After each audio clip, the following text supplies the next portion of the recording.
after that full 90 minutes between Talavera and Real Madrid, it ended Talavera 2, Real Madrid 3. Okay, so Real Madrid actually won the game, courtesy of Kylian Mbappe scoring 2 goals. And one of those goals we actually penalty, and it has been questioned. A lot of people are saying that it was a controversial penalty. That wasn't a penalty, but because of it is Real Madrid, we understand that, right? We understand that say anything Real Madrid touch, they go to their favor. So it is all good that they've qualified to the next round of the Copa del Rey, and they see that the overdependence on Kylian Mbappe is becoming a problem. A lot of people are agitating or maybe furious that this Real Madrid team cannot do without Kylian Mbappe. I think it's kind of becoming a problem to the setup of this Real Madrid team under Xabi Alonso. They overdependent on this boy, and I begin to believe that if this guy goes on injury, it will be a doom for Real Madrid. Imagine Kylian Mbappe out of Real Madrid for like a month or 2 months. It means that the whole of that 2 or 3 months, they won't win any game. But when you look at it week in, week out, Kylian Mbappe keep coming through. It's now looking like Kylian Mbappe FC, not Real Madrid FC. The team is no more looking like Kylian Mbappe FC.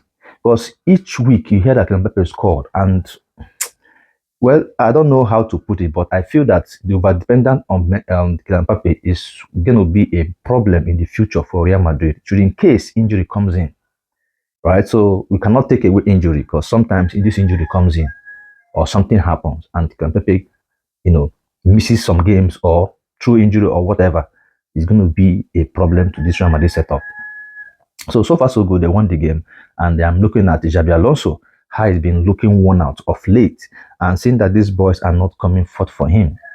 And when you look at his achievement with Bayern Leverkusen before he came to Real Madrid, you begin to wonder, because what you have in Real Madrid are more quality than what he had at Bayern Leverkusen. But again, you begin to question the character of these players. What he had at Bayern Leverkusen is quite different from what he had here, or what he's have here now in Real Madrid. The boys at Bayern Leverkusen played to instruction. There was no ego. There was no celebrity superstar in their team. But here in Real Madrid, there are a lot of egos, right? So looking at it, some of them may feel that they does not like, or they don't even like how he portray his formation or how he goes about the dealings of these players on daily basis. So I begin to wonder, how long will Real Madrid continue to have Xabi Alonso as the coach? This calls for a serious conversation, because when you look at Real Madrid and look at where Xabi Alonso came from, the team is playing two different things. And this is the same coach and two different clubs, two different setup. But the point is, players should play according to the coach's instruction. I've said this before. Real Madrid have a blueprint. And that blueprint, the main person who can actually play to that blueprint was Ancelotti. But Ancelotti is no more there.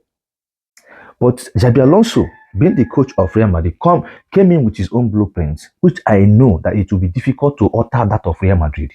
All he needed to do was just to apply his own, then flow with the rhythm of Real Madrid. But from the look of things, it's not working out. And this team is beginning to look like an average team. They begin to look like an average team. And I begin to wonder and fear for Xabi Alonso. Because if this kind of record or this kind of result keep coming in, he might be kicked out of the club. And that is the truth.